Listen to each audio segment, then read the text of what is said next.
वहीं UGC net paper leak पर बड़ी खबर आपको बता दें, टेलीग्राम ऐप से डेटा डिलीट किया गया है। जांच में जब्त हुए थे 9 मोबाइल फोन और सभी फोन के टेलीग्राम ऐप का डेटा डिलीट किया गया। डेटा वापस लाने की कोशिश की जा रही है।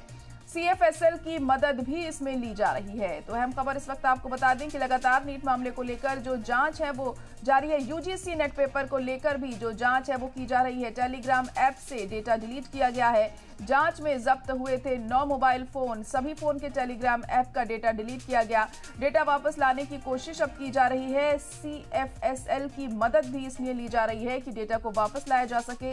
यूजीसी नेट का पेपर 18 जून को हुआ था और 19 को इसे रद्द कर दिया गया था। इसमें गड़बड़ी मिलने के बाद इसके बाद CBI अब इस मामले की जांच कर रही है और इसी जांच के दौरान टेलीग्राम ऐप से डेटा डिलीट करने की खबर सामने आ रही है।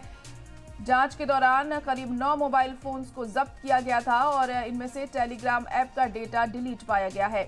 अब कोशिश की जा रही है कि उस डेटा को वापस पाया जा सके और ये पता लगाया जा सके कि आखिर कौन इन तमाम चीजों के पीछे है और उस डेटा में क्या कुछ था और किस तरीके से इस पेपर को लीक किया गया।